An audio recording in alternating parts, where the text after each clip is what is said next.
Good morning, everyone. The reality of living in a COVID-19 world is ringing true for many. Now, apart from the anxiety, the economic and social fallout, closed borders, and last but not least, 5 million plus deaths globally and still counting, has made this pandemic literally the story of our lives. And here we are today dealing with another variant of concern, the Omicron variant, while still battling the Delta strain. Now, it is important that information is accurate. It is the life changer. Hence the reason for these webinars, sharing the information that is had at present. Now, the impact of Omicron, the data is still coming in. And what is necessary at this point in time is for all of us, and when I say all of us, I'm talking about countries and citizens, to adhere to the public health measures, get vaccinated, protect societies and selves as best as possible. Now, I can go on and on because I know that we are all tired, but we still have to continue the fight. Thank you so much for joining us today for the Pan American Health Organization's Office for Barbados and the Eastern Caribbean countries webinar, Variant of Concern, Delta to Omicron, Transmissibility, Severity, Impact of Social Mobility, and what will drive future trends, and also optimizing our response. My name is Nicola Barito, and it is indeed a pleasure to be here with you this morning. Allow me to quickly introduce our host and of course our panelist, Dr. Itadis Gibre. He is the Pan American World Health Organization representative for Barbados and the Eastern Caribbean countries. Also, our panelist this morning, Dr. Prabhjot Singh. He is the PAHO advisor, health surveillance, disease prevention, control. He will give a situation update on COVID-19 and of course, the variant of concern, Omicron. Dr. Cecilia Acuna, she is the PAHO advisor, health systems and services. She will speak on strengthening the health system and services in response to COVID-19, severe cases and hospitalization. And Ms. Martine Chase, she is a PAHO consultant at the ECC office, and she will touch on the impact of social mobility and social mixing, and she will also look at the importance of public health and social measures. So we do have a very informative webinar this morning, and we encourage you to ask as many questions as possible. What we shall do at the end of every presentation, you will be given the opportunity to ask your questions while they are still fresh. It's my pleasure to introduce at this point in time, Dr. Itadis Gibre, PAHO WHO representative for Barbados, and the ECC, who will give an overview of the webinar and its objectives. Dr. Gibre. Thank you very much, Nicola, Ms. Barito, for this introduction. And let me extend a warm welcome to all of you who are joining us today on this webinar. As Ms. Barito mentioned, we have been battling with the COVID-19 pandemic for the last 20 months, and there is some fatigue in some corners. However, we cannot let down at this point in time that with fatigue that we still have to continue to work toward this stopping this pandemic and then creating life for everybody to adjust to a new normal. So let me take you to the objective of this meeting. The next slide, please. So this morning, we'll be discussing the factors contributing to the increase of cases, especially as we are moving into the end of the year and the festivity seasons, as it relates to the Christmas and New Year and other holidays. We may anticipate there will be some surges. and then we want to look into the prevention steps to reduce such a spread during this period of time. Definitely in the first 2-3 weeks of January, this would be a reflection of what could place during this period. The second one is that we wanted to provide information on the factors driving the transmission of the new variant of concern, which Omicron, and the Delta variants, which is also predominantly circulating in all countries at this time. The third objective of this meeting is that what would be the impact of social mobility, social mixing, and importance of the public and social measures. This would be a very important area as we still continue to work to stop the spread of the transmission of the virus. And the fourth objective of this session is that if we have people infected, and then if they need to be to get services in our health facilities, what do we need to strengthen the health system and services, and what kind of clinical management should be there for patients who may need hospitalization and severe illnesses. Lastly, to advise countries to assess and reassess and revise the national plans based on the situation which will unfold end of this year and then in the coming new year. Next one. So I will pass this. Already Ms. Barreto mentioned. We have a timeline for the presentation for this morning. So what will be what will continue to drive the future trends of COVID-19 in the Eastern Caribbean countries and further afar in other areas? So the first thing is that the frequency and magnitude of the subsequent waves, we have some countries have reached the 3 waves. Still globally, we have 3 waves, the third wave going on, and it will depend on multiple factors. The first one is that the population level immunity from, be it from infections and or through vaccination. This will be the extent of infections we are having in the society, in the communities, and then the extent of vaccination against COVID-19. So vaccine characteristics also is very important. What kind of vaccines are taking, and then these vaccines, to what extent they would provide immunity with efficacy for a longer period, and then to what level they will also prevent severe illness and death. To some extent also infections. So the strategy also in vaccination is also to look into who are the priority groups. Have we covered all priority groups? Definitely in the Eastern Caribbean countries, we have a good uptake to some extent. However, we have not reached the optimal level of coverage and then immunity. Therefore, some population groups still may be at higher risk compared to the others who are vaccinated. The extent of vaccination coverage, and also individuals who may still resist, not actually hesitancy, but resistance. So we need also to look at the severity of the disease, and then access to care, which my colleague, Dr. Acuna, will be discussing later on about the availability of therapeutics, etc. So the variants of concern is also emerging. We started from alpha, we have gone to beta, gamma, mu, and then now after delta, we have Omicron, a new one. So what would be the transmissibility, the properties of this immune escape, especially for those vaccinated population? So the use of public health and social measures is also an important area to continue to look at.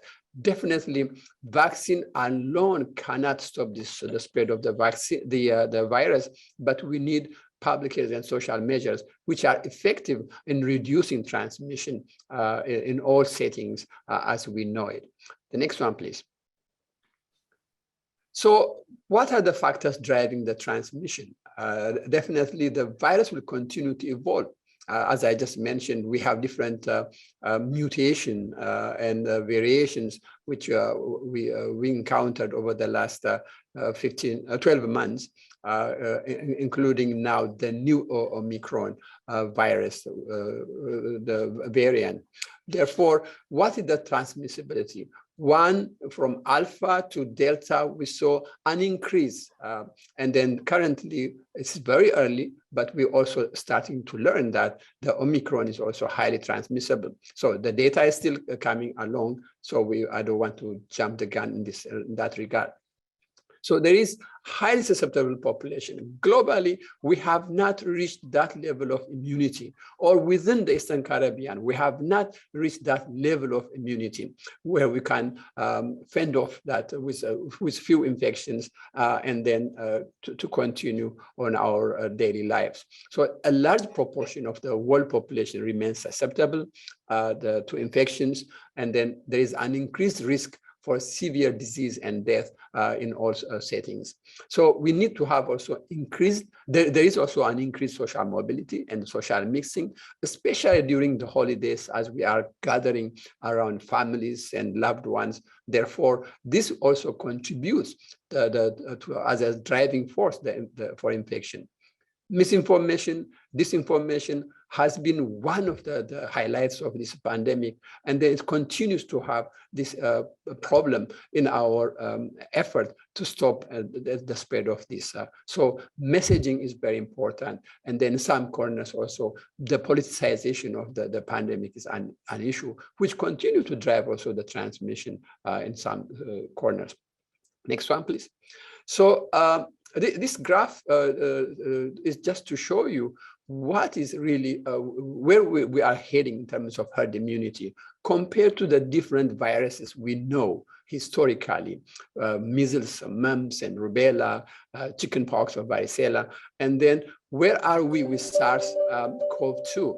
So the higher the coverage with vaccination, the likelihood of reaching herd immunity. However, it is not necessarily true for COVID-19 or SARS-CoV-2 right now until we have better and then effective vaccines, which could result in coverage, which there will be at a higher level of herd immunity or threshold.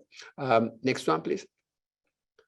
So the next presentation will be from my colleague, Dr. Prabhat Singh, to show you what will be what we know about this. Back to you, Nicola. Thank you very much, and welcome. Thank you so much, Dr. Gibre. Dr. Singh is getting ready to give his presentation. Of course, a situation update on COVID-19 and the variant of concern, Omicron. Dr. Singh?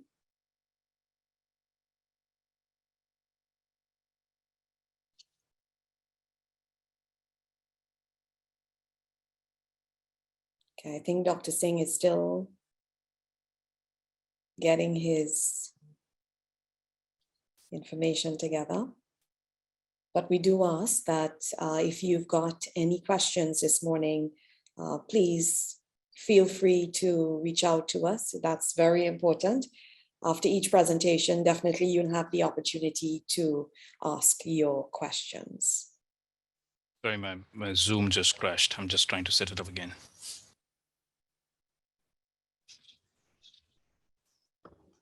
Are we ready to go, Dr. Singh? Yes, I am. I just need to get the chance to share the screen. Brenda, if you could. Just a second. And here we go. Okay. So I'm going to talk about the current COVID-19 situation globally, the situation and projections for ECC, the Omicron variant, and what we know so far, and last of the key messages. Currently, globally, this is the situation as of 3rd of December, a bit dated, but not much has changed since then. The number of new cases confirmed in the last 24 hours continues to be quite high, almost 600,000.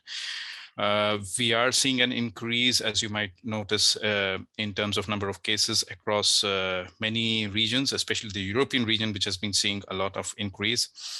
And worldwide, you see the countries which have the highest burden and increases recent: United States of America, Germany, United Kingdom, France. Some of these countries are very important for the region, for ECC and Barbados, specifically because many tourists arrive from these countries. And so it's quite a high risk of number of cases coming to the region.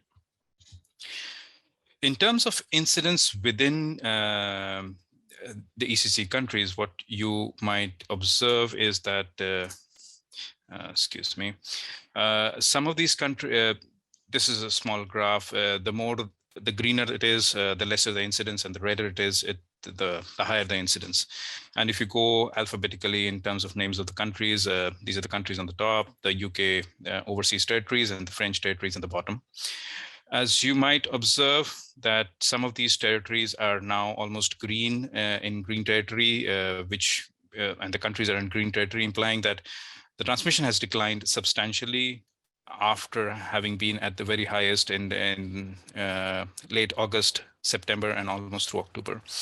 But many other countries like Barbados, Dominica, they still are in the red territory, as well as in St. Vincent and Grenadines, which means that the transmission has still not declined to a sustained level, to a level where people can be comfortable. As well as in Anguilla, you're seeing a recent increase in October and November. There is a slight decline of late, but it's still early days to say that the number of cases have declined to a substantially low level. On the other hand, Montserrat has not had cases for a long time. They're having few cases, as is the UK Virgin Islands. Some increase in the last days, I think mostly related to tourism. Amongst the French territories, you will see that most of them are yet not in green. There is high incidence, but bear in mind that all of this is also highly dependent upon what kind of surveillance do you have, what is the access to testing, and that really defines as to what would you see in the incidence. In terms of projections, based on the current data, again, the data is quite variable from country to country, as well as the quality that we receive or it gets notified.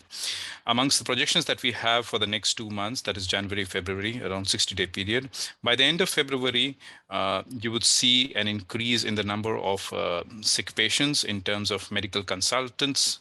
Hospitalizations would increase substantially across almost all countries. And we are expecting that the ICU admissions, of course, would increase as the number of cases start rising based on that.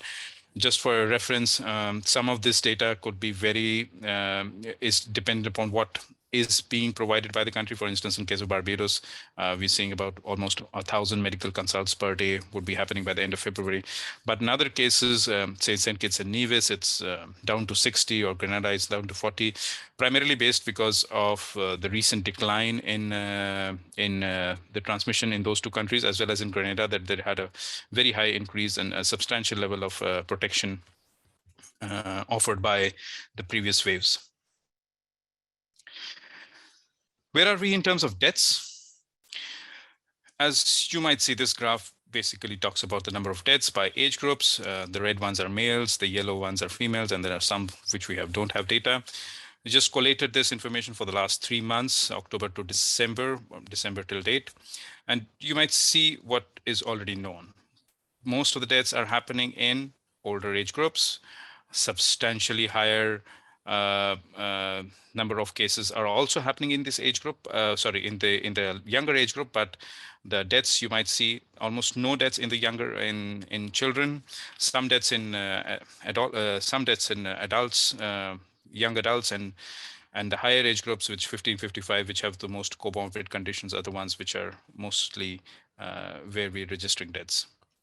But what's more important on top of this is that what's the vaccination status of these people? And so if you look at some data that is provided publicly by Barbados from October to December, if you were to collate that data, you would see that most of the deaths that have happened in the last 3 months or 2.5 months now have been in unvaccinated people. Very few deaths, if at all, have happened in vaccinated, and some, of course, in partially, while they're still to receive their second dose, or still have received the second dose, but still haven't passed the number of 2 weeks before the second dose. This data is very important, and of late, we haven't seen this data coming countries. This is only a death analysis, but it just provides you the evidence to show that vaccination works, and it would help in in talking about vaccine hesitancy, which is one of the drivers of why vaccination rates are not being achieved higher. Going to vaccination, this might be of some interest to some of you, that here, when you look at this graph, you would see the vaccine coverage. The green bar signifies coverage by dose 2, the yellow by dose 1, over and above what has already been achieved by dose 2. The countries are, of course, ordered by the level of coverage that they've achieved to date of the second dose. And you would see that 2021 target was 40%, and that has been achieved by some of these countries and territories, especially St. Barthélemy, Anguilla, Antigua and Barbuda, British Virgin Islands, Barbados, and St. Kitts and Nevis. Dominica looks like it's on the cusp of achieving that. Other countries and territories, especially I would like to mention St. Vincent and Grenadines, St. Lucia, French Guiana, Montserrat, and even Grenada, which are on the fag end, and there seemed like it was, of course, unlikely that they would end up meeting the goals of 2021 target. The black lines over here are just the projections that we have for year end. But what is also important that some of these countries may not even meet the June 2022 target of 70% coverage if we continue in the same vein. Just to look at it, Grenada, for instance, would need to increase the daily vaccination rate by almost 5 times what it's been doing in the last 2-3 weeks. St. Lucia would have to increase it by 4 times, and St. Vincent and Grenadines almost 7 times the current rhythm of vaccination, just to achieve the 2022 June target of 70% people vaccinated by 2 doses. So what's happening with Omicron? As you might know, Omicron was recently identified in South Africa. And so this particular graph is the number of cases that have happened in South Africa over the course of the last 2 years. As you might see, the number of cases, the number of new cases kept on show a distinct 3 different waves. And the 4th wave is what we are seeing in Omicron. What is important to note is that Omicron recent increase is happening in a population where they've had 2 significant intense waves of transmission. First of Beta at the end of last year, second of Delta at the middle of this year, and then now Omicron is rising. This is very important because when we try to project what would happen in other countries, you have to put yourselves in the shoes of South Africa. Considering that Delta variant has recently infected a lot of people, there might be a lot of people who are already have antibodies because they've been infected. And that really helps in terms of, as you know, vaccination helps in not having severe cases. Same way, if you've had a previous episode of COVID, you are less likely to develop severe side effects or severe disease, in a short run, in a period of 2 to 3 months since the last episode. And that is something to be taken into consideration because when we start looking at the data coming out of South Africa and start saying that it may not be as severe, it is in a population which is quite distinct from some of the countries in ECC and Barbados. Going to specifically to Gauteng State was the state in South Africa where the first variant was Omicron was identified. I'm using the word identified over and over again just to make sure that people understand that Omicron did not, and we do not know for now that Omicron originated in South Africa. It was detected in South Africa, and that is something to be taken into consideration while we think about what restrictions have to be taken in and what should be done. So talking about hospitalization in Gauteng State, you see there's a huge increase recently in terms of hospitalizations, but this is still far less than what was achieved in the Delta wave. During the Delta wave, the number of total hospitalizations were more than 5,000 in that state. So while it hasn't reached what would have happened if it was a Delta wave, it is significantly increasing the hospitalizations. What is not clear right now is what kind of hospitalizations, because you can have hospitalizations where you have critical patients and or ICUs are overflowed and you need a lot of oxygen, or it could be just general mild disease, which might require some sort of hospitalization just because you have other comorbid conditions. And that is something that is not yet identified. We are not able to put a finger on it. If you look at the number of deaths in Gauteng state, over the last many weeks, you would see a slight increase over the last 2-3 weeks. Of course, data from week 50 is still incomplete. And as we all know from this disease, there is a lag time between the rise of cases to hospitalizations and to increase in deaths. And that lag period of approximately 3 to 4 weeks before you start seeing an increase in deaths is still not been achieved. It's just been 2 to 3 weeks since we've last detected, first identified Omicron. And before that period finishes, it would be very difficult for anybody to put a finger and say what is going to happen with Omicron. So currently, Omicron has been detected in approximately 80 different countries and territories across the globe. This means that Omicron is now present. It doesn't mean that in other territories it's not present. It's just that it has not been detected. We must remember that not all countries have the capacity to do gene sequencing. And that implies that wherever gene sequencing is not being done, some of those countries might already have Omicron, but we just don't know. Since the last update that you might see over here, just within the region of the Americas and in Caribbean region, there have been Omicron cases identified in Bermuda, in Cuba, and in Trinidad and Tobago. That doesn't mean that they already have transmission of this variant, but it also would not rule out in those states. But the bottom line is that still Delta variant is the most prevalent variant. You look at these different maps, Alpha variant is present in some of these countries where it is being detected, same as Beta, Gamma, but Delta, by far the proportion of sequencing or data information that we're getting from these countries, you see that across the globe, that continues to be the most dominant variant to date. It doesn't mean that Omicron will not take over. There are projections. For instance, in UK, there was being said that by Christmas time, Omicron would take over.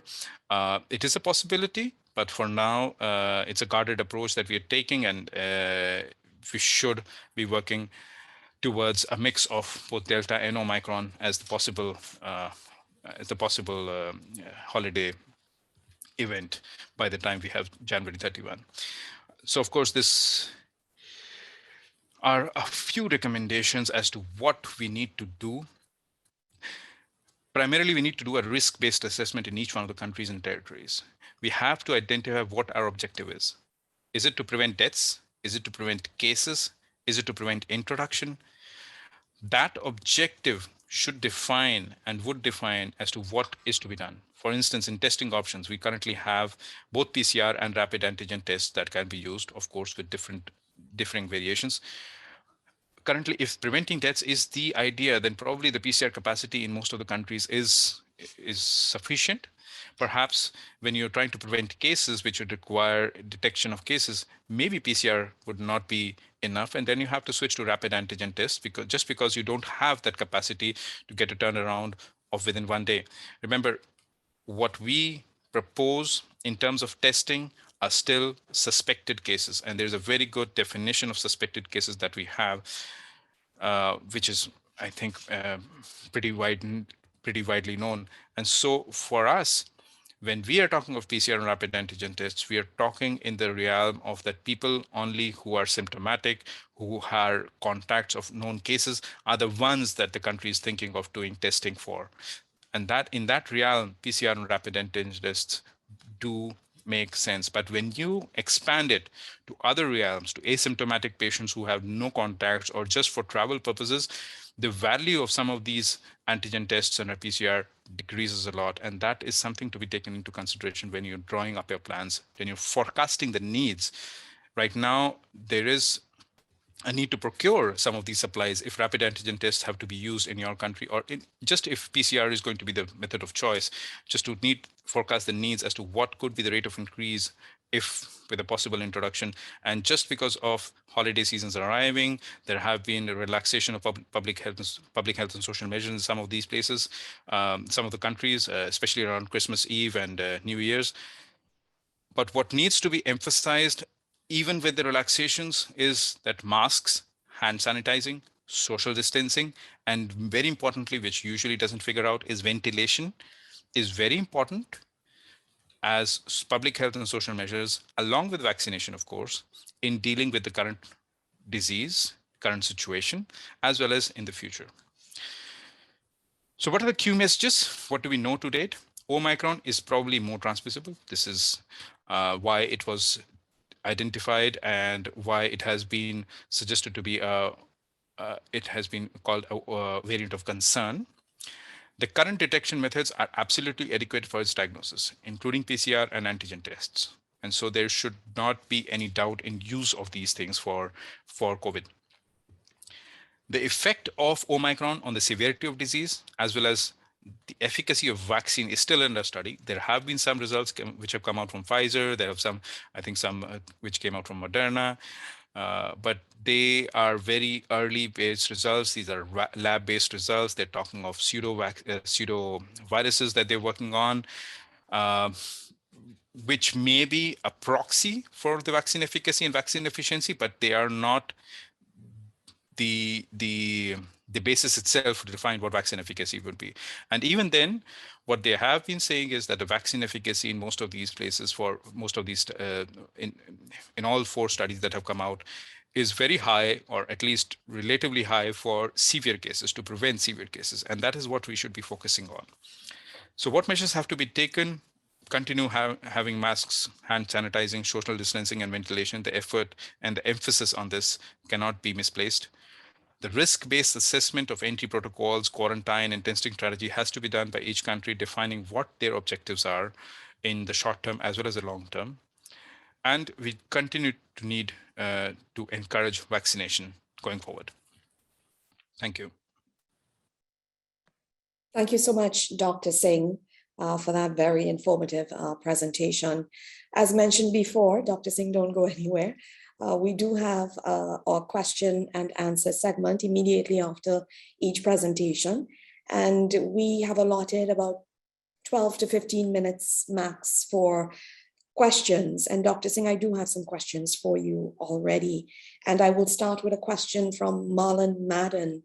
He asks, what predictions are being made in relation to the impact of achieving herd immunity through vaccination against COVID? For example, when we achieve herd immunity, will this stop the spread, stop deaths? What can be expected? Dr. Singh?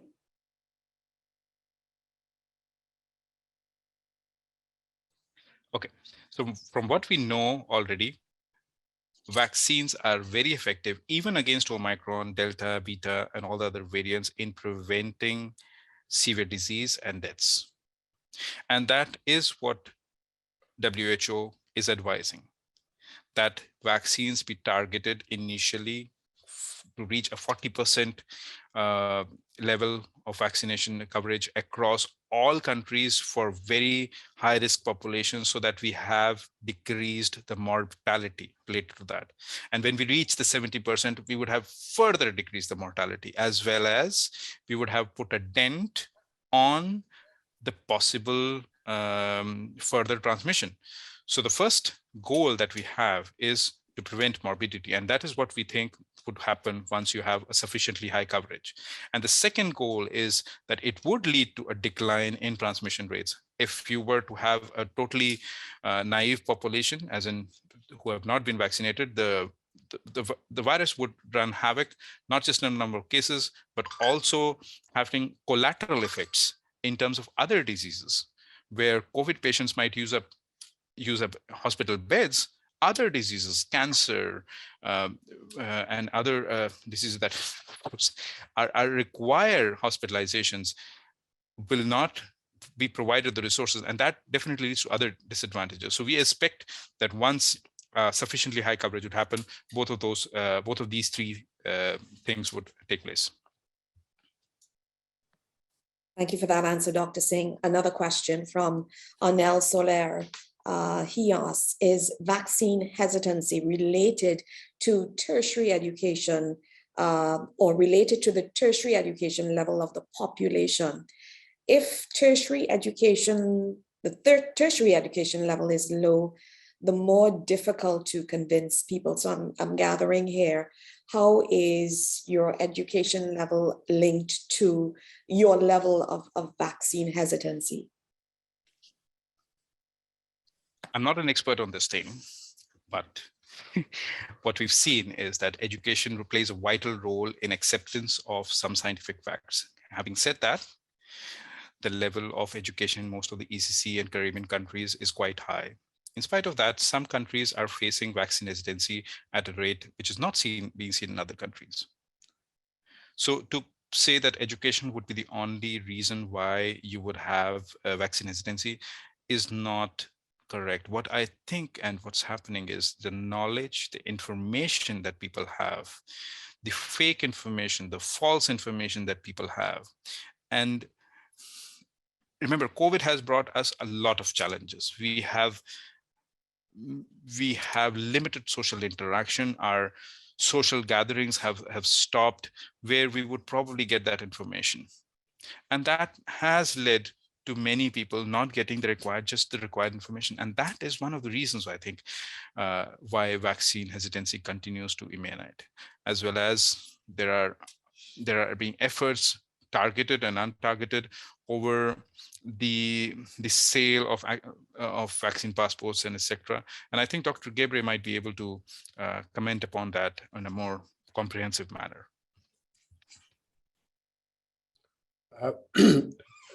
Nicola, may I? Go right ahead, Dr. Gabriel. All right, thank you very much. I think you're absolutely right. Those are the conditions. But by definition, what is vaccine hesitancy? Vaccine hesitancy is that the denial or unacceptance of vaccine being despite the availability of such a vaccine. So individuals also who are hesitating to accept a vaccine at certain point in time would eventually may accept. So it is a continuum. It's not just at one point in time that somebody would have hesitated not to accept because of the lack of information, because of the side effects, or because of the disinformation campaign and misinformation campaign we have, which is the first time ever in history that 7 billion people 7 billion doses of vaccine to be administered in a very short period of time, and more than 200 vaccines to come out for trial, and at least 17 vaccines of the same for one disease being produced. So all these factors are the one creating this hesitancy to some extent to some people. So the knowledge base is not only the reason we are looking at, the cultural and other religious and other factors. So education is a very key important thing for acceptance of health behaviors. However, it's not the main reason also to be deterrent for accepting vaccine for prevention of diseases. On the other hand, there is vaccine resistance. Some individuals who are hesitating at the start of this rollout may not totally accept whatever you do. They will deny they will be denying to accept this vaccine. Nicola, if you allow me also for the first question, which was mentioned on the herd immunity question, is a very important one. So even with a whole population vaccination coverage being 100% of all ages, unlikely that we are achieving herd immunity threshold with the vaccines, with some of the vaccines we have, where the vaccine effectiveness is somewhere between 80 or 90%. So with a high level of vaccine coverage, the whole population being immunized, still we cannot be interrupting fully the transmission of COVID-19. Therefore, there could be a continued transmission is likely with different variants. Therefore, down the road, we have to understand that people would be also infected despite a high level of vaccine coverage. Back to you, and thank you very much. Thank you, Dr. Gibre. Actually, the last question I have in this segment, I'm guessing Dr. Singh or yourself could probably address this one. It comes from Linda Williams, and she says there's a belief in our territories that life should be allowed to get back to normal and that we have to learn to live with it, that is COVID-19. This view is fueled by scenes of other countries living normally. What should our message be in the Eastern Caribbean countries to counter those with these views? Do you want to take this one, Dr. Gibre? I will start, and I will ask also Dr. Singh to weigh in. Thank you very much for that question. The term "let's live with the virus" is absolutely not appropriate, because COVID-19 or SARS-CoV-2 have taken millions of lives. Hundreds of millions of people have been infected. And then some of them, up to 20% of those who got infected, do have a chronic condition, which is known as long COVID. Therefore, some of them have a life-threatening situation. They are living with the virus, the consequence of the virus. Therefore, living with the virus does not really translate into an, in quotation, normal life. However, what we can do is that we wanted to have our lives and livelihood to continue. In order to do that, we have to have all prevention measures, including the acceptance of vaccines, which are available and when the terms are right. And then to continue the social distancing, continue ventilation, hand hygiene, all those measures which are very important. We want the children to go back to school. Therefore, children have to be vaccinated. For that, vaccination have to be available. Vaccines have to be available. Therefore, the next generation of vaccines, the second, the third generation of vaccines would definitely address some of the needs for different population group and including for different variants. With that understanding, we have to beat this virus and then stop the spread and then continue our lives and livelihoods. But the notion of living with the virus should not be proponed where it is as a normal approach for addressing a communicable disease, a dangerous communicable disease like SARS-CoV-2. Still, we don't know much about this virus. We are still learning, and then the virus is continuing to be transmissible and then sometimes very severe. Back to you. Thank you. Thank you, Dr. Gibre. Dr. Singh, would you like to, do you have any contribution to this particular question before I move on to Dr. Acuna? Just to add what Dr. Gibre said at the last. We do not know much about this virus, and there are many more things to be explored. Just the new variants that are coming up are all a reason of an inequitable distribution of vaccination amongst the countries. And that is one of the things that we need to emphasize, that as soon as we are able to sufficiently mitigate the deaths associated with this disease, there will be a sense that we have reached somewhere. And this has to happen across all countries. And I think that has to be the focus going forward, that vaccinations are the most important thing, but they are not the only important thing. And other actions, public and social measures, have to be taken into consideration while you do this. Thank you. Thank you, Dr. Singh. And thank you for your presentation as well. Of course, you can continue to keep your questions coming. So we're moving forward now this morning. I'd like to welcome Dr. Cecilia Acuna, and she is the PAHO advisor on health systems and services. And Dr. Acuna will speak on strengthening the health system and services in response to COVID-19 severe cases and hospitalization. Dr. Acuna. Thank you, Nicola. Hello to you all, and thank you for making the time to be with us today. So as Dr. Singh was was saying, the current knowledge about Omicron is that Omicron is more transmissible, but it is not yet clear whether it causes more or less severe disease compared to other variants. The preliminary evidence suggests that there may be an increased risk of reinfection. However, the information is limited so far. We still can count on the diagnostic test.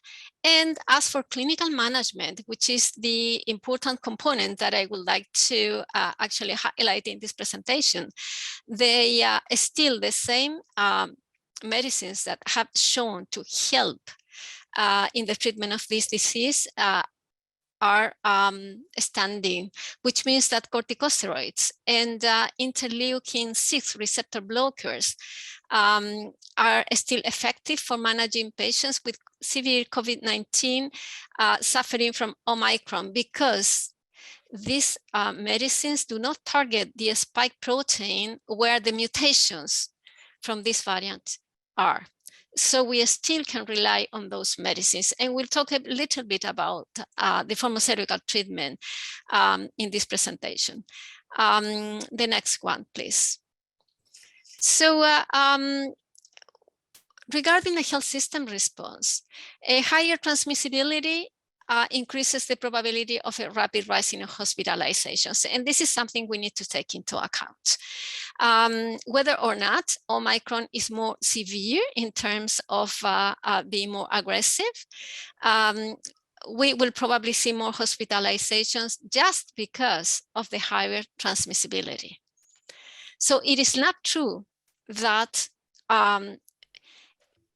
if Omicron is more transmissible, it means that it is milder and it will lead to less hospitalization. So we would like to actually dispel that as a myth.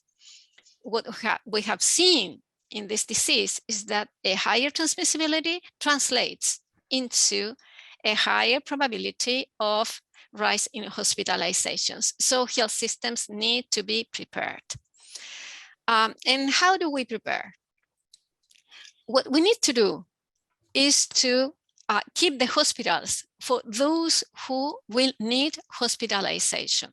This means that interventions at community level under the leadership of the primary health care teams are key to ensure adequate care for mild and moderate cases, so they don't have to go to the hospital. And so they help us to keep the hospitals available for severe and critical cases.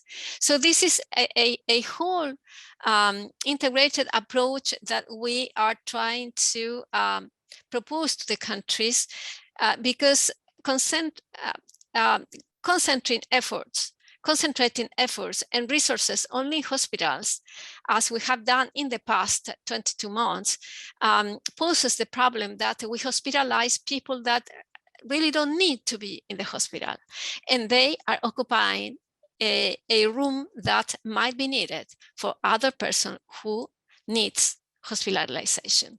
So the best way to reduce hospitalizations is to vaccinate the at-risk and vulnerable population, because as we have seen, the people who are vaccinated really have a reduced risk of suffering from the severe version of this disease. So if you want to keep the hospitals available for the severe cases, vaccinate people, and vaccinate especially the at-risk and vulnerable population, because those are the ones that are going to be in the higher risk of being hospitalized and die from this disease. Also, there are lessons to be learned from the past 22 months, aside from the from keeping the hospitals available for the severe and critical cases. The next one, please. The main other lesson is that we do not have any need to run into purchasing all the medicines that might be or might not be useful for the disease. The data of these past months show that more than 90% of hospitalized COVID patients in the Americas were given an antimicrobial medicine, while only 7% of these patients require these drugs to treat secondary infections. So please do not rush to administer antibiotics, anti-parasitic medicines, antivirals. Drugs such as ivermectin, azithromycin, and chloroquine were widely used, as we all know, despite a strong evidence that they have no benefit whatsoever against this disease. So our recommendation is please discontinue the use of these medicines. And the funds that countries may make, the funds that countries may save by avoiding the purchase of unnecessary medicines can be invested in those medicines and other health technologies that do make changes in the natural course of this disease. So why don't we focus on those medicines and health technologies that have a proven efficacy against the disease, instead of jumping into any medicine that internet says that is useful, or that a group of people say that they might want to have. So this is the main lesson learned. Let's not jump into those medicines because we are creating another problem, which is drug-resistant infections. The next one, please. So in order for us to know what are the medicines that have proven their efficacy and efficient against this disease, we need to have a clear definition of what we are calling severe and critical cases. We have seen different definitions in different countries in the national protocols, but we would like to remind all the colleagues that there are clear definitions about the severe and critical cases. So we are going to call a severe cases a patient that has an oxygen saturation less than 90%, measured by an oximeter on room air, signs of pneumonia, and signs of severe respiratory distress. So that case we are going to call disease. And critical patient is the patient that requires life-sustaining treatment, acute respiratory distress syndrome that needs to go into the intensive care and either or has sepsis and septic shock. So those are the cases that are going to need urgent and critical hospitalizations. For those patients, we need to save all the health technologies that are saving lives. For the non-severe cases, which have an absence of signs of severe or critical disease, our recommendation is keep non-severe patients outside the hospitals. Reserve the hospitals just for the severe and critical cases. Otherwise, hospitals are going to be overwhelmed. The next one, please. So, going back to the severe and critical patients, what are the pillars of the pharmaceutical treatment for patients in these conditions with the knowledge we have so far? 3 pillars, just 3. Oxygen, corticosteroids, and interleukin-6 receptor blockers, and that's it. And these medicines, corticosteroids and interleukin-6 receptor blockers, only to be applied in the last phase of the disease when the patient is really in a critical state, and not before that. So we are not recommending showering the patient with corticosteroids as soon as he enters the hospital. Systemic corticosteroids have proven to save the life of an intubated or the oxygen-dependent patient who is in critical care, but not the patient that is not in the critical condition. So let's reserve, again, the corticosteroids and the interleukin-6 receptor blockers, specifically tocilizumab in this case, for the critical stage in the treatment of this disease. Oxygen must be used every time it's needed, though. And this is a huge difference from the other medicines. We are saying that corticosteroids and interleukin-6 receptor blockers must be used only in the critical stage of the disease, but oxygen must be used in the very moment that the person needs it. And that will be also outside the hospital. So be prepared, have oxygen. And have oxygen at community facilities too. Because we have found out that when people receive oxygen, which is the centerpiece of the therapy against COVID-19, in the early stages of the low saturations in oxygen, this saves their lives. What are we not recommending? We are not recommending hydroxychloroquine. Actually, we have a strong recommendation against hydroxychloroquine, lopinavir, ritonavir, ivermectin. And we do not recommend remdesivir either. So please save your money. Do not purchase these medicines and concentrate your efforts in the health technologies that really are useful against this disease. Oxygen, corticosteroids, dexamethasone, and cortisone in the critical stage, and tocilizumab. Next one, please. So to have a wider view of the drug therapy for critical patients with COVID-19, we have a do's and don'ts. So the do's, we have seen the do's already. Let's say, let's be cautious in using medicines. Low doses of corticosteroids are recommended in critical patients, as we have seen, along with the use of tocilizumab and the pharmacological prophylaxis use of low molecular weight heparin to prevent, the thromboembolism and all the blood clots. So, oxygen, corticosteroids, tocilizumab, which is a interleukin blockade, and low weight heparin. Those would be the ones that are the do's. So what are the don'ts? Don't use other antivirals. Don't use antiparasitic diseases. Don't use plasma because it is not useful. And don't go and use any other mix of antivirals thinking that it may help the patient, because what you may be doing is inducing more harm. There is a discussion ongoing regarding the use of NSAIDs like ibuprofen versus acetaminophen for treating the fever in these patients. We are recommending going on the safe side and using acetaminophen, paracetamol, instead of NSAIDs. There is no clear evidence that NSAIDs are harmful in this disease, but we have not ruled that out. Next one, please.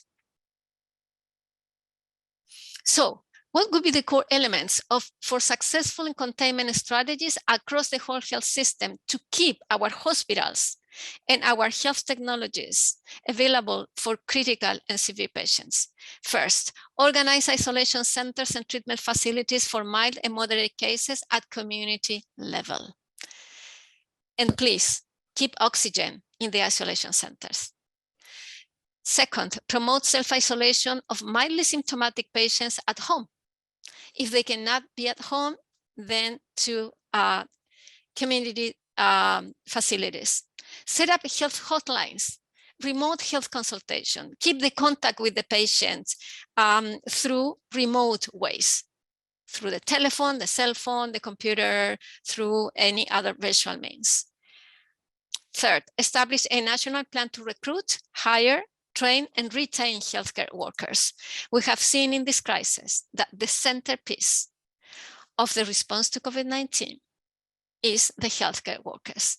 And we have had to see how healthcare workers have been infected with this disease, how they have been mistreated by the communities.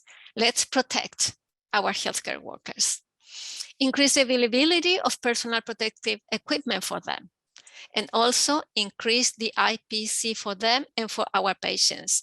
If Omicron is a more transmissible variant, then more strict infection prevention control measures should be in place. So let's keep that in mind. Increase inpatient capacity, of course, but not only by expanding facilities, but also by reducing the number of non-COVID-19 or mild COVID-19 patients in medical centers and hospitals. Ensure availability of essential medical supplies and equipment for the treatment of severe and critical patients. Follow the guidelines. Do not jump in purchasing anything that is not needed. And provide training in oxygen management. This is very important because we have found out that so many health workers do not really know how to apply oxygen, do not really know when to apply oxygen, and how to manage the different stages of oxygen therapy. Next one, please. So we're inviting the countries in order for us to increase the knowledge about this disease to contribute data to the WHO platform for global clinical characteristics of this disease. Please go ahead. Just upload your data and what you are seeing in your patients so we can increase the knowledge of the disease. Next one, please. Also, please train your health personnel in the updated guidelines of treatment. We have talked about this very, very lightly in this presentation, but to go more in detail, we have a lot of online training, so please go ahead and be reminded and keep in mind that as this disease changes over time, we need to be updating training constantly. Next one, please.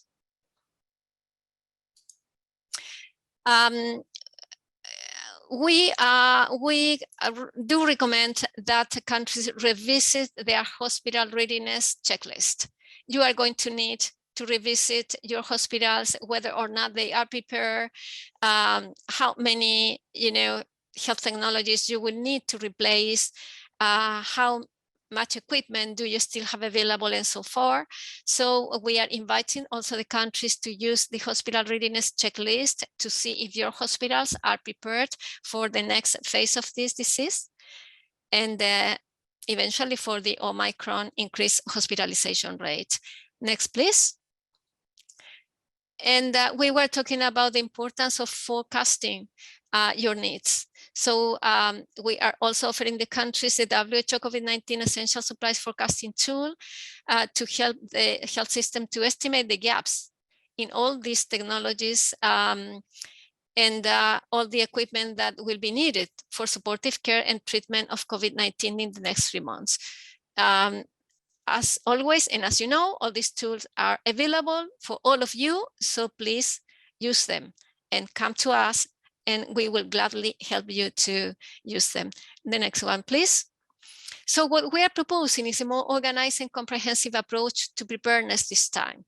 We have 22 months of experience living with facing COVID-19, so let's prepare in a better way this time so our health systems won't be overwhelmed. Because, next one and last one for me, because no one will be safe until everyone is safe. Thank you. Thank you so much, Dr. Acuna. I'm now opening the floor to questions, and I do believe that I do have some questions already in tow. Dr. Acuna, I hope you are ready and prepared for those.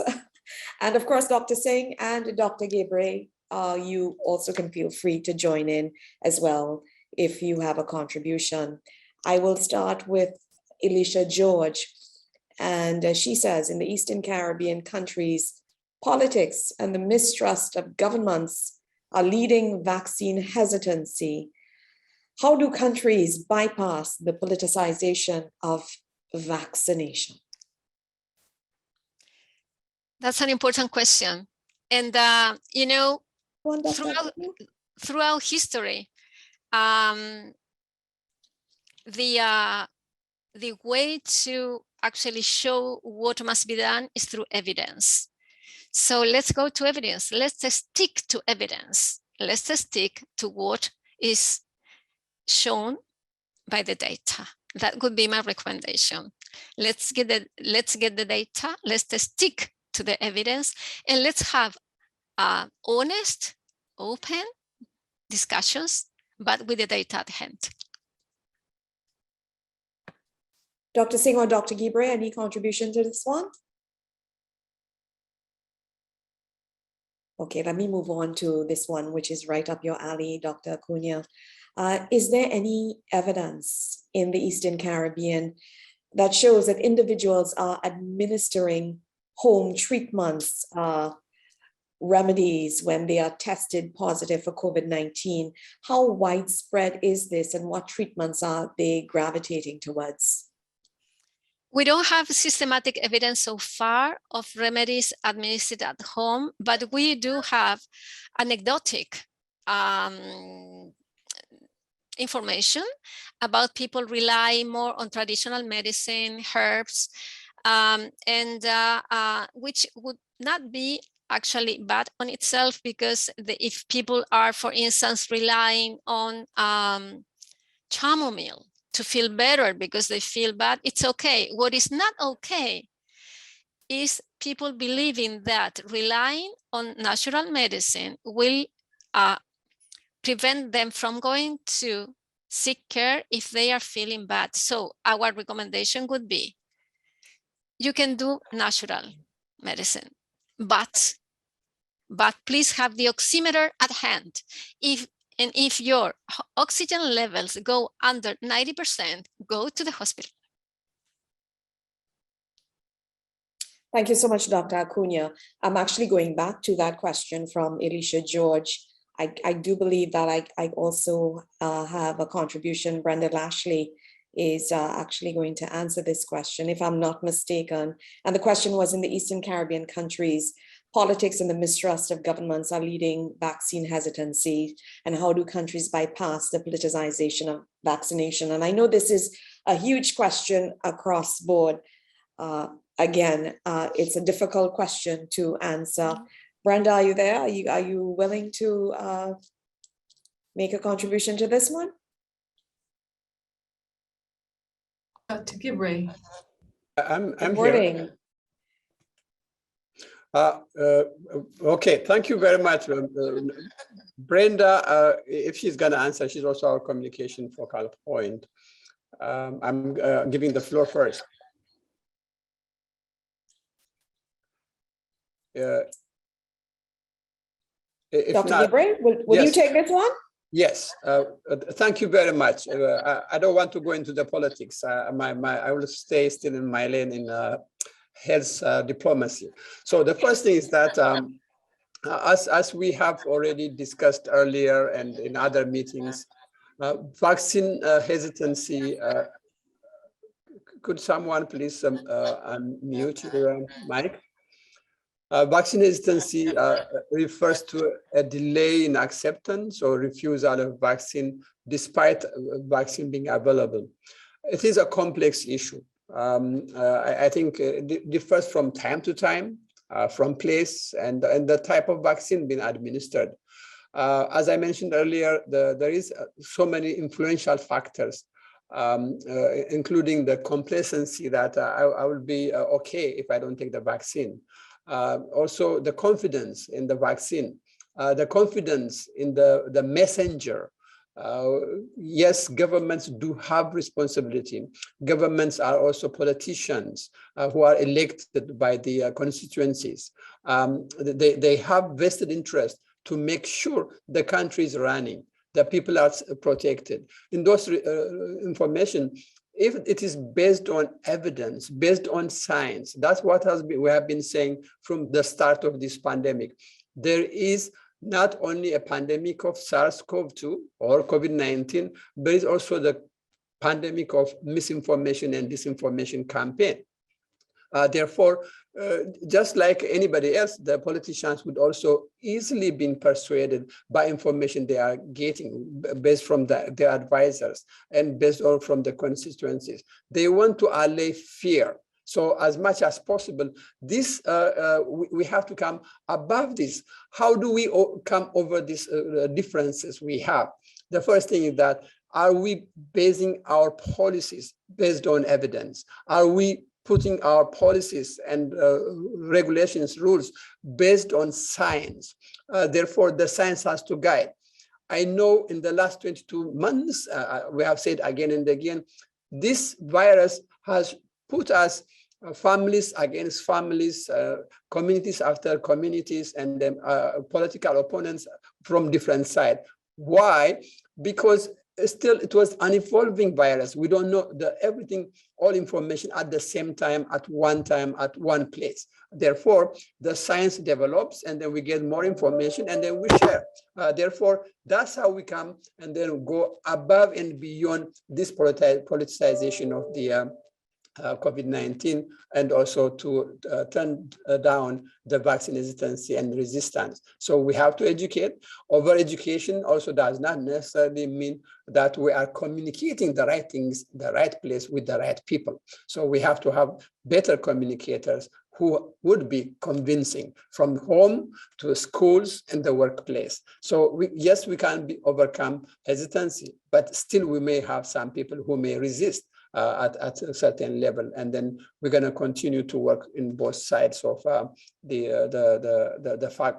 fight, addressing misinformation, disinformation, and addressing the need for the virus, curtailing the virus impact. Back to you, Nicola. Thank you. Thank you, Dr. Gibre. I'm just going to take two more questions. Dr. Acuna, because we also have another presentation from Martine Chase. Dr. Acuna, this one is for you. There's a strong pro-ivermectin movement in the ECC on the basis of the belief that it has been successfully to treat COVID-19 in India. Some pharmacists and alternative medicine practitioners have also been prescribing this. Should we have a public health campaign concerning how COVID-19 is treated and what happens in isolation centers? This question from Linda Williams. Wonderful question, beautiful question. Yes, yes, please. Let's go ahead and have a public campaign. We will gladly support that with the right treatment, the do's and the don'ts, and explaining the evidence. Ivermectin is not useful to treat this disease. It has not been useful in any country. There have been a whole of many cases where ivermectin hampered the treatment of this disease. And of course, there is a huge push from some stakeholders, interested parties in introducing ivermectin as a medicine that can alter the course of this disease. But unluckily, this is not the case. This is not the case. And just to be very clear, we as PAHO WHO are not against any medicine.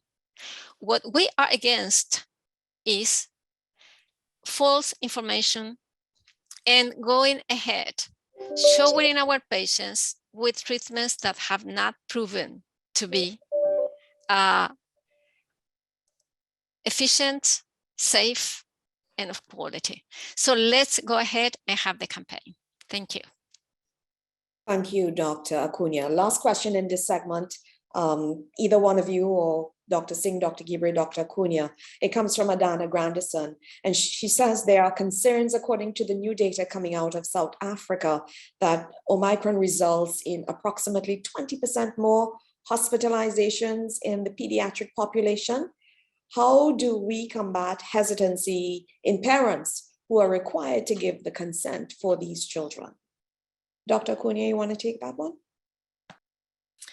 Only to say that we must be cautious with the data. As Dr. Singh was saying before, we still have a lot to do with the data to turn the data into evidence and into workable information.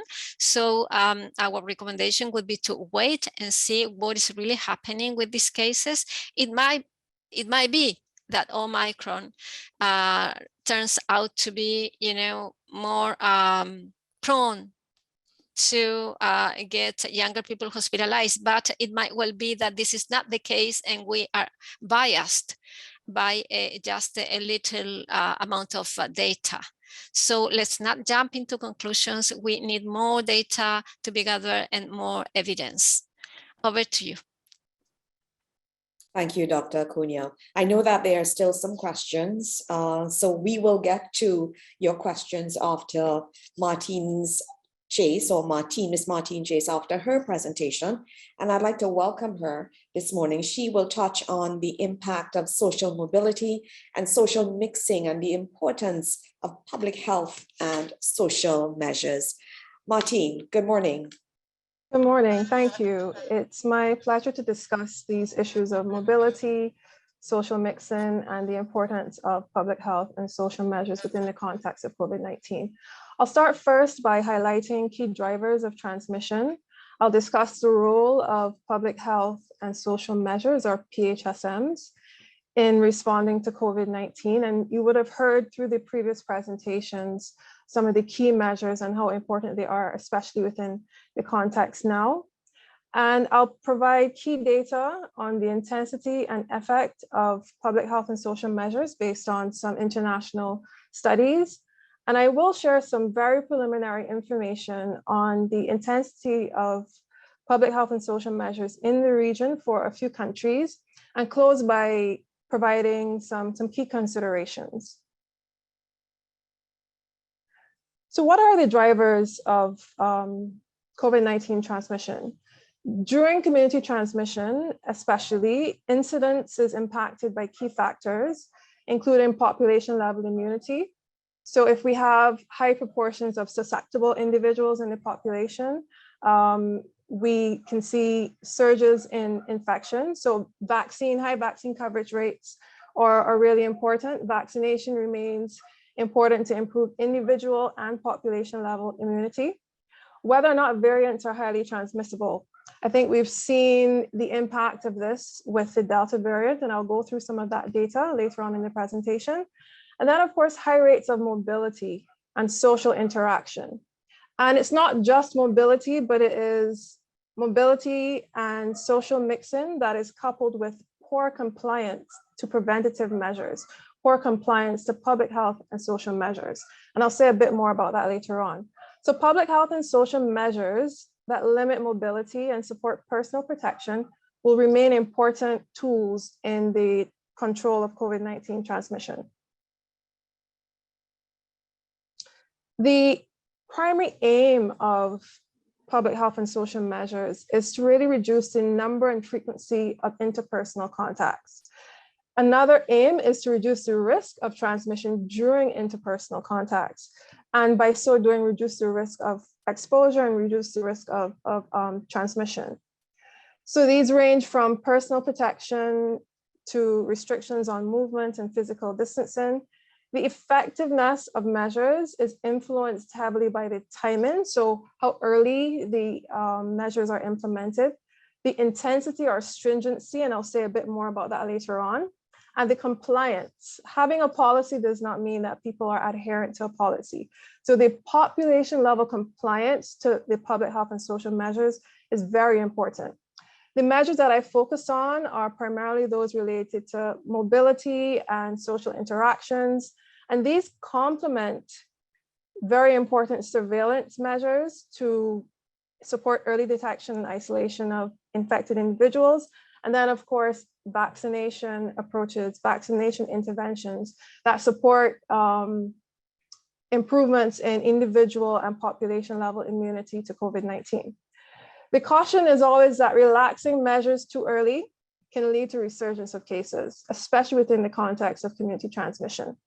Adjustments therefore need to be phased and based on data, based on the epi data, based on the health system capacity, and based on socioeconomic information. The public health and social measures that I'll refer to throughout the presentation focus primarily on key policies that impact personal protection, so whether or not facial coverings or the use of masks are required in public settings, that focus on movement, so restriction of local movement or international travel through border health policies, and also those that are directly tied to social interactions that happen outside of your household. So social mixing, as we might call it, at businesses, within gatherings, public gatherings, and of course, in school settings. When we assess the intensity of the measures, we look at an ordinal scale, where the higher the score, the more intense the policy is. A score of 0 means that there's no policy or implementation has been suspended. And a maximum score of 100 means that it's the strictest possible policy. The example given here shows that if a mask is required in public settings, if it's mandatory, then that would score as 100. I'll say here that the policy level analysis does not look at compliance. And because a policy exists or because a policy is mandatory, it does not mean that people have compliance or that there's a high level of compliance. And that's essential for the policy to be effective. So you will see that there are often disincentives for poor compliance to policies, and that's important to support adherence. There is no specific recommended score for the policies. The rating really gives us a sense of the level of implementation or the stringency of the policy. When we look at assessing the intensity and effect of public health and social measures, there have been several studies, several international studies, many of which were completed within the first 6 months of the pandemic. This one was done by a team at Johns Hopkins University, and they looked at the policy stringency across 11 countries. I've selected 2 here for review to show 2 contrasting scenarios, where on the left, the horizontal bars with yellow intensity suggest partial implementation of the policy, so a relatively low policy intensity. And the segments that are colored blue are strong implementation periods for the policies. So you'll see here for the selected policies of border closure, contact tracing, mandatory masks in public settings, quarantine and isolation, and limiting social gatherings, that the implementation was partial across the period of review. And while we have seen some instances of slow decline of transmission, overall, in the context where there's partial implementation of policy, there has been an overall increase in transmission. On the right, we have a contrasting scenario where several of the policies were implemented with strong levels of stringency for long periods of time. And we see early on that despite there being a very high peak, there was a sharp decline in transmission. If we look at another study which assesses the intensity and effect of public health and social measures, and this research covered 73 countries and over 6,000 public health and social measures, I really want to highlight the top 6 measures that were shown to be the most effective. So cancellation of small gatherings, which is an opportunity for social mixing, closure of educational institutions, again, an opportunity for social mixing, border restrictions, which impact international travel, and then the increasing the availability of PPE. And I'm going to assume here that this covers use of a mask, and it also implies high compliance with the use of PPE is also impactful. So there are several measures that relate to mobility and social mixing that have been shown to be effective, even before we get to national lockdowns, which is number 6. I'm going to share some preliminary data on the intensity of implementation of the public health and social measures in the region. I've selected 4 countries for review, and we can see the trends in reported cases for COVID-19 and policy intensity for key domains, the key domains that I referred to earlier around travel, use of masks, school closure, international travel, and domestic travel. And if we look at the overall trend from the start of the epidemic in the region, using the horizontal gray bar as a reference, you see that policy intensity was highest at the very beginning of the epidemic. We saw a very rapid closure of schools. We saw several countries close their borders. We saw that the measures were implemented at an intensity of 90 to 100 in many instances. As we move forward and we look at the period of December 2020, we see a relaxation of measures, and that precedes a major surge in cases for several countries. When we look at, and I'll spend a bit more time on this in the subsequent slide, when we look at the summer period of 2021, we would have seen the introduction of a new variant, the Delta variant, which was another factor that contributed to the rapid increase in incidence that we see here across the countries. If we spend a bit more time on the next slide, looking at the holiday period using December 25th as a reference point. So the 90 days prior to December 25th of 2020, and then 120 days after December 25th of 2020.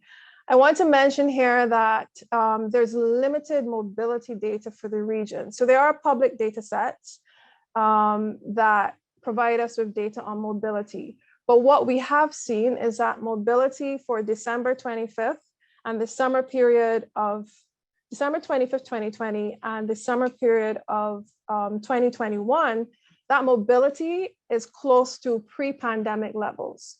So we've seen the level of movement in different settings that is similar to pre-pandemic levels. What has happened in some instances is that the policy intensity is around 50 for many of the countries prior to the December period.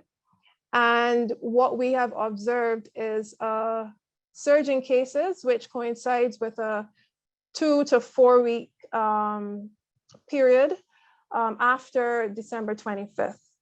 The important points to note here would be that it takes several weeks, and in some instances, 2 to 3 months for the number of reported cases to decline to pre-surge levels, which means that during that period, very often there are higher stringency public health and social measures being implemented, and there are rapid increases in cases which lead to strains on the health systems. So that's an important consideration when we look at relaxation of measures.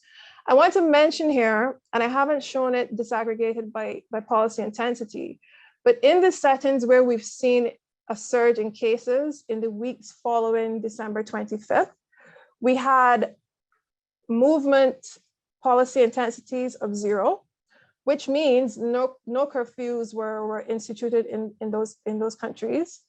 We also had a policy intensity of gatherings of around 25, and that translates to being able to have gatherings of up to 1,000 individuals. There were some settings where the restrictions were higher. Around 75 translates to having gatherings of around 100, up to 100 individuals.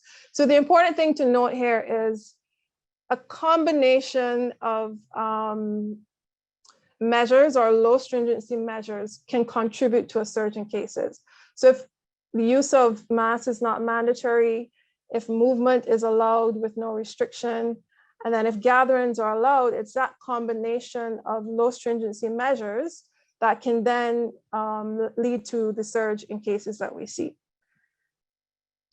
If we take a closer look at the summer period, using July 15th as a reference point because it's a period where there are academic closures across the region and globally, so schools are closed.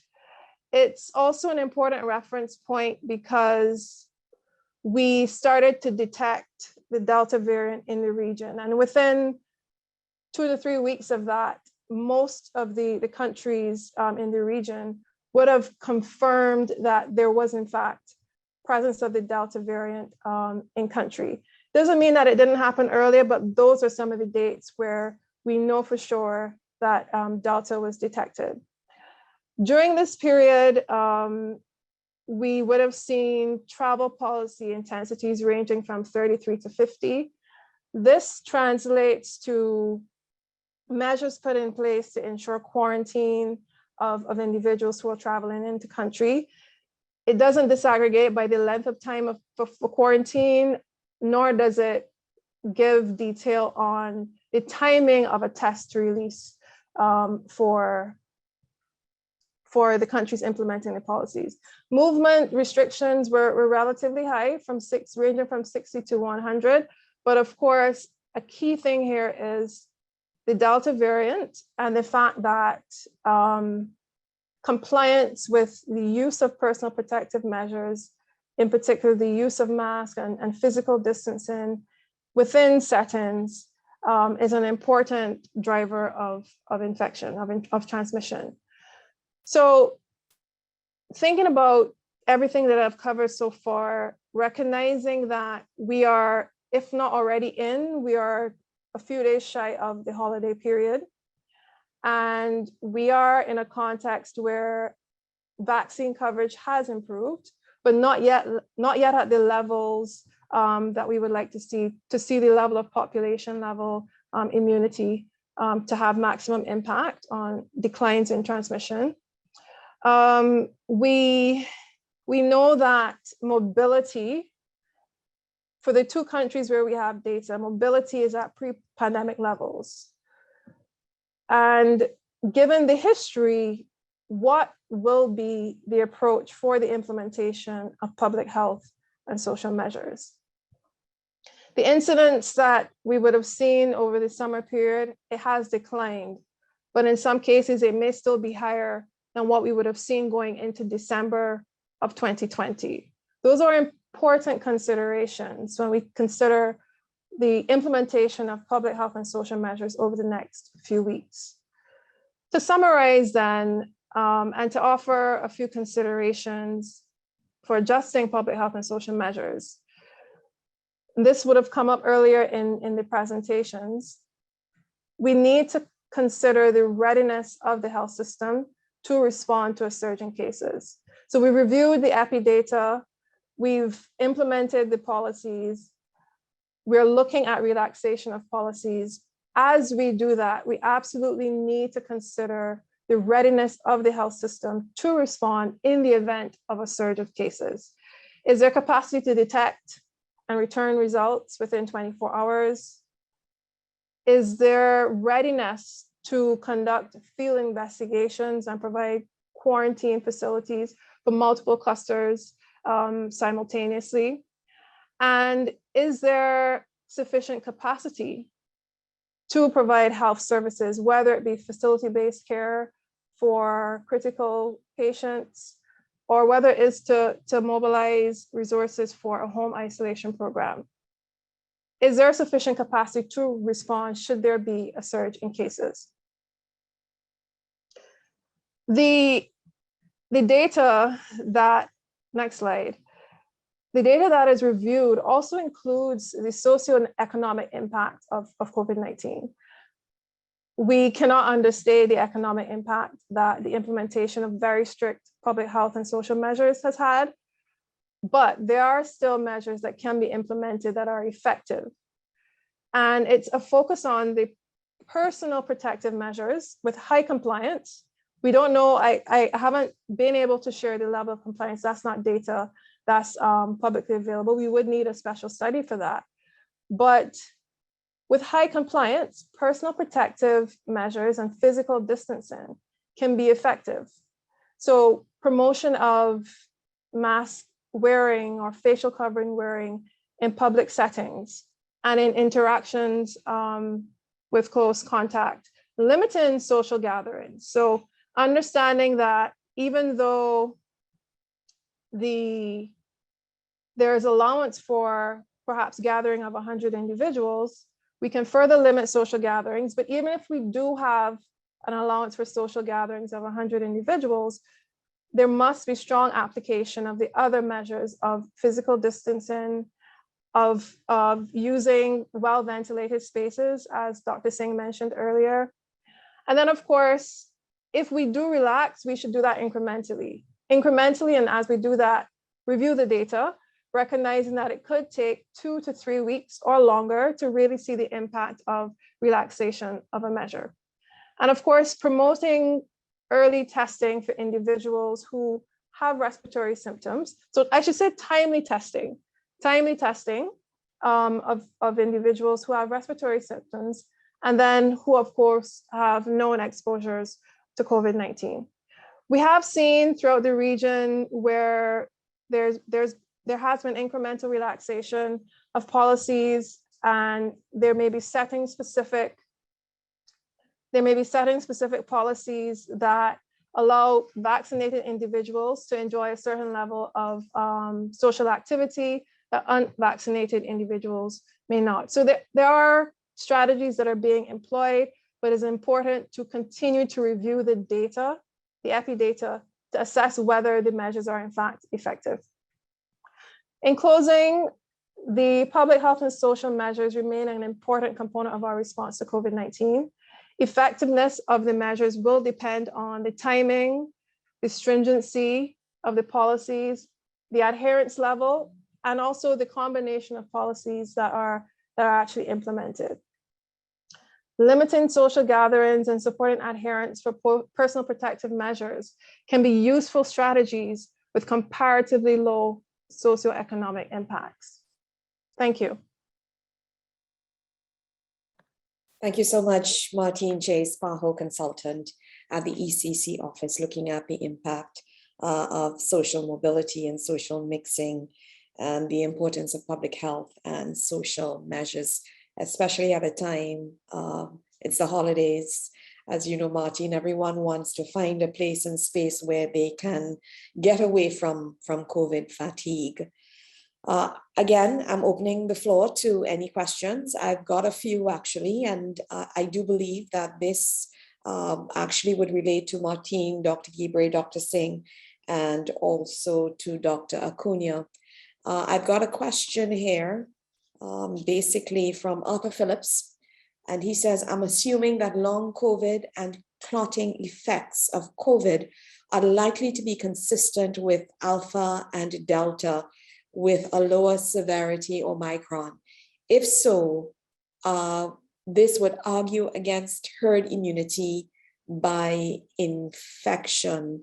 I'm not sure if anybody wants to, Dr. Gibre or Dr. Singh, if you want to touch on this. And also one more, Jennifer Gums, she says, persons in the community are saying we are asking persons to vaccinate, but we are not educating persons on how they can best recover from the virus.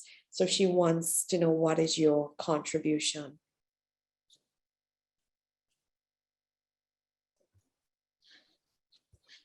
Dr. Gibre, Dr. Singh, or Dr. Acuna? Which one would you like to tackle first?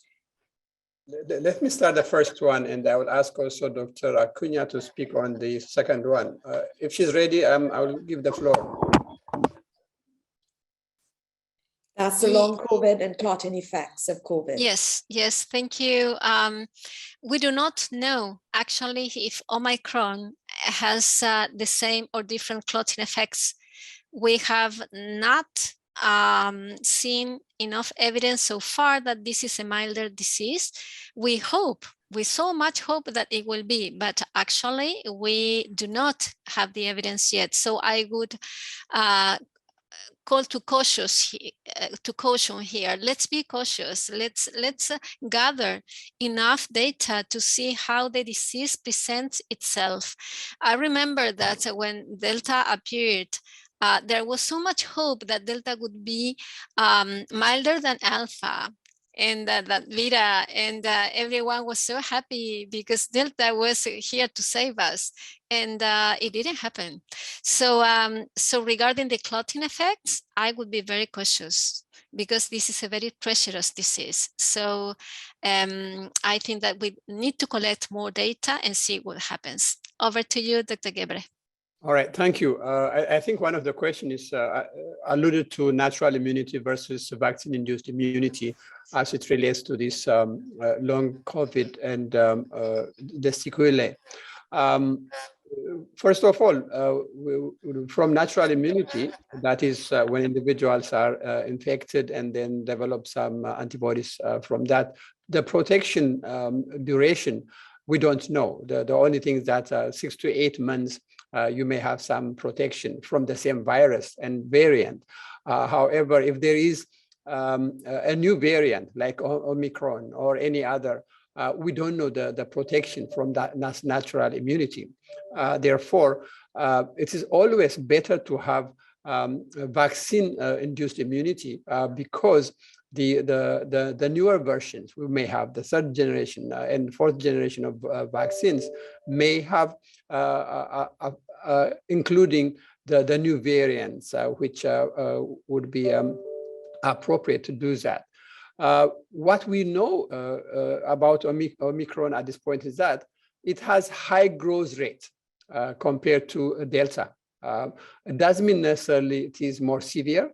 It doesn't even necessarily mean it has a higher reproductive rate compared to Delta. It is at early stage, as earlier what Dr. Singh mentioned. So to date, 77 countries or more have reported in 3 weeks' time. So let's wait and then see what it means, this high infection growth rate translate to severe infection. We have both severe infection and also mild infection from Omicron, but not necessarily, we cannot dismiss it at this point in time to say it is a mild infection compared to Delta. No, we have not reached there yet. There was also anticipation it may outpace Delta, and then it will be the new virus, the new variant circulating come to 2022. That's a possibility, but still we don't know. It is. It may compete with Delta, or it may be we can have a parallel wave of a Delta and Omicron. But for this point, for this period of the holiday, our point to put across is that Delta is a severe variant, which is already circulating among us in our population. Therefore, we have to put the public and social measures, as Ms. Martin Chase mentioned. The other question you mentioned about from Suzette, I think, about the community engagement for those individuals who are caring. We are talking about vaccination at this point in time, but are we giving enough care for those who are infected and to recover, better to recover? Yes, we do have some guidelines and standard operating procedures and others. How to better recover from COVID infections, how to be treated at home, so how to be rehabilitated. We are learning more and more about long COVID. Definitely, again and again, we are saying up to 20% of the population who are infected may end up with a long COVID. And then how do we address their mental health? How do we address about their respiratory health? Yes, it is a very important area. I agree with you. We have to work. However, say that still we have to prevent infections, to prevent severe illness and disease by providing vaccines. And then to some extent also the vaccines prevent infection, not necessarily the whole stage of infections, but yes, it will reduce severe illness and death. Back to you, Nicola. Thank you. Nicola, if I may jump in regarding the long COVID, just very short comment. There are so far 4 main long COVID syndromes. The first one is the fatigue, which is the most common one. The second one is the cognitive impairment, especially for the loss of the ability to memorize data. The third one has to do with the respiratory damage, the lung damage, and the fourth one has to do with other general impairments such as cardiac problems. So what we are trying to see if these long COVID effects are going to stay with the patient for a long time or for all their lives in some cases, then we need to reorganize health services to provide care at community level for these patients. But also we will need to include these problems in the social security plans. Many workers, for instance, that have been infected with COVID-19 cannot keep on working on their former jobs because of these problems. So this is a very important issue that will have to be taken as a policy issue, not only by the ministers of health, but also by the ministers of labor and by the ministers of social planning and social protection. And we are very keen in participating and contributing to that discussion. From our perspective, the health services must be reorganized, and the international classification of disease must be start incorporating this long COVID definition in order for us to help all the practitioners and the health providers to deal with this part of the disease. Over. Thank you, Dr. Acuna. Tashima had her hand up. Tashima, you have a question?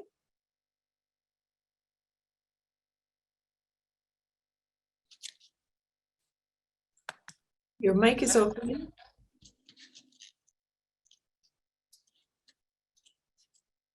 Tashima? Okay, I've got another question that Anel Solia, while Tashima gets herself together. Anel says, given the ever-changing COVID situation, what is your opinion of mandating universal vaccine passports, taking into consideration the economic impact? Dr. Gibre, would you like to address that one? I think there are two questions. Vaccine mandate, or somebody want to take the mic, please, or unmute.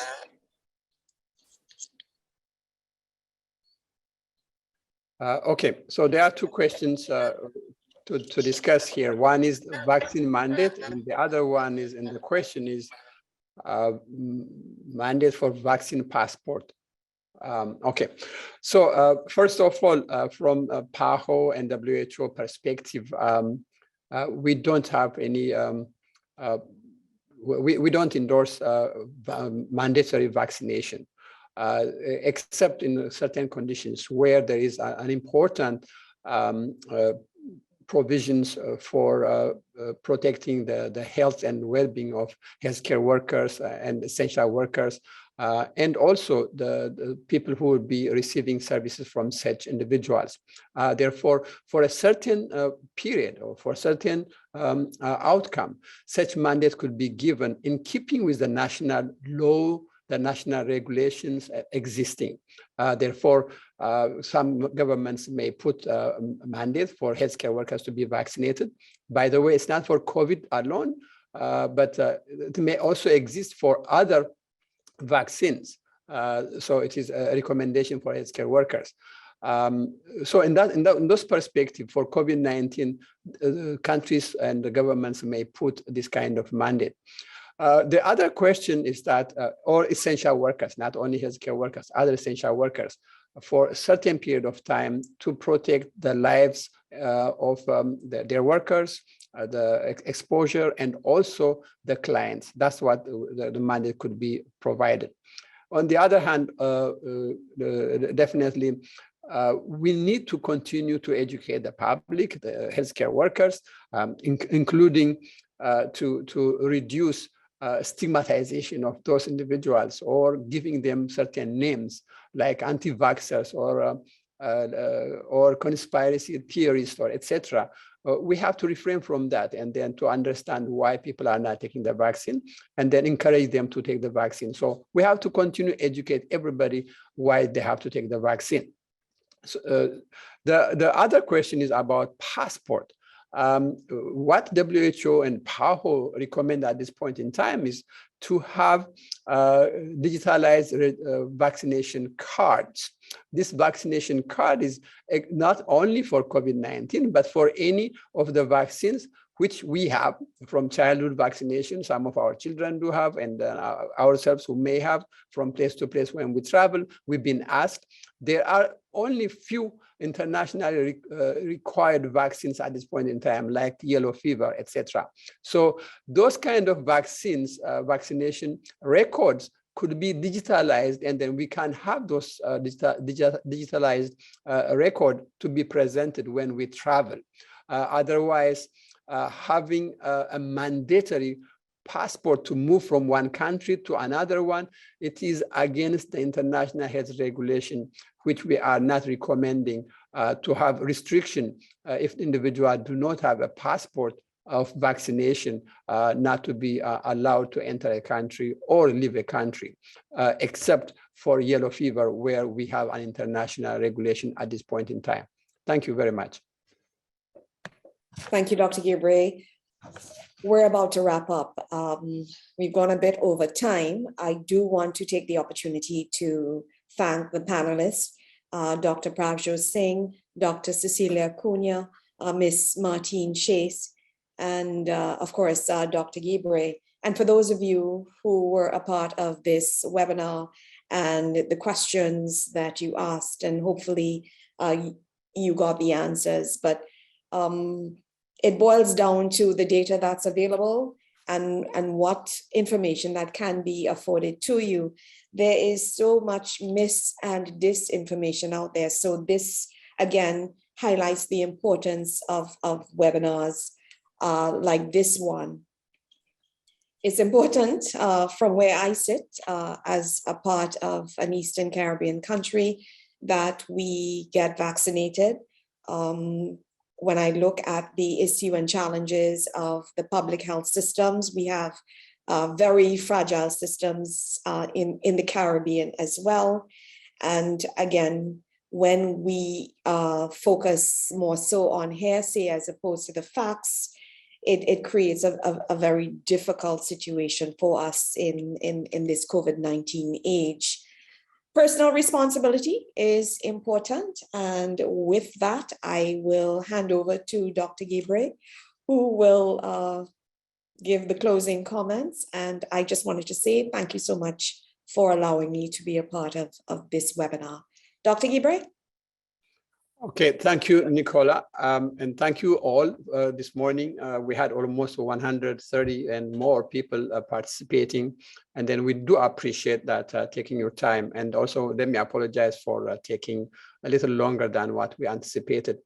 So we are approaching the new year, 2022, with this pandemic for 2 years. And also the holiday season is just 10 days away. Already started. So the advice to all countries is that we have now to regularly assess and revise our plans, the national plans for vaccination, national plans for treatment, national plan for testing, and the national plans for care in all capacities.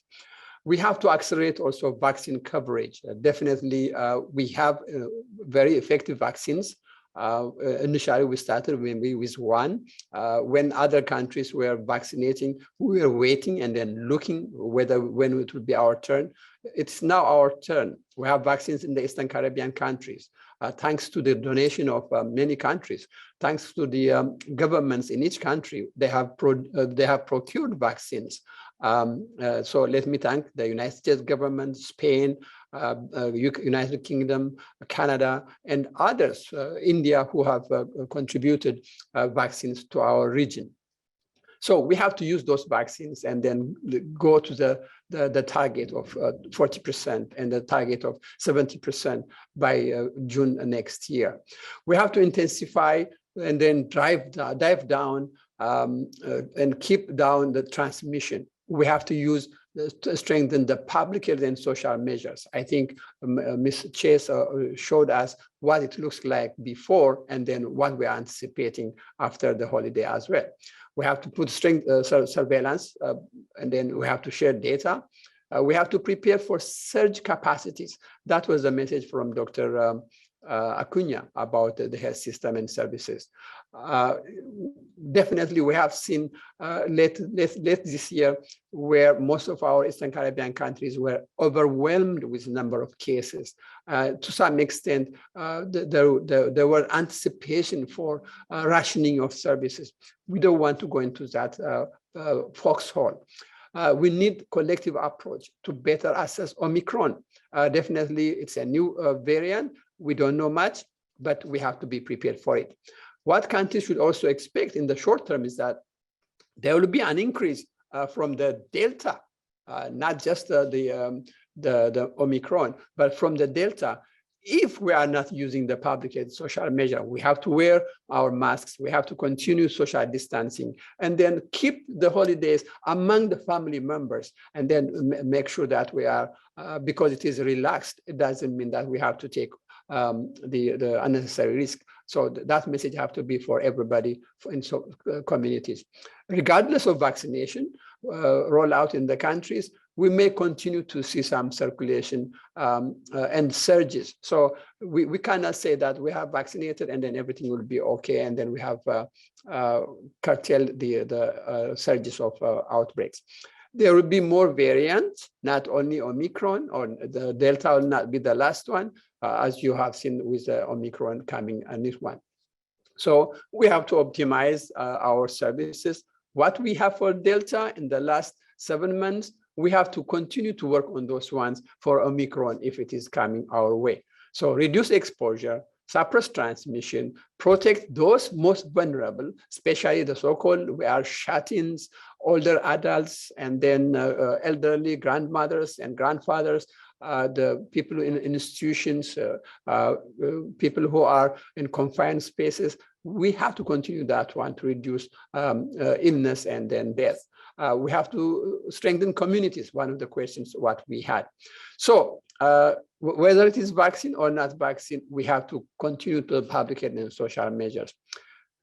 Colleagues, this year was the year of health and healthcare workers, 2021. It is coming to an end. We are recognizing the healthcare workers all over in the Eastern Caribbean, or actually it's all over the world, but in our case, what healthcare workers have been doing.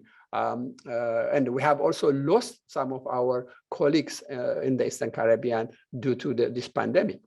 We wanted to make sure that their role that they played is very important, and we want to commemorate the work they have done, and they are continuing to do in our regions.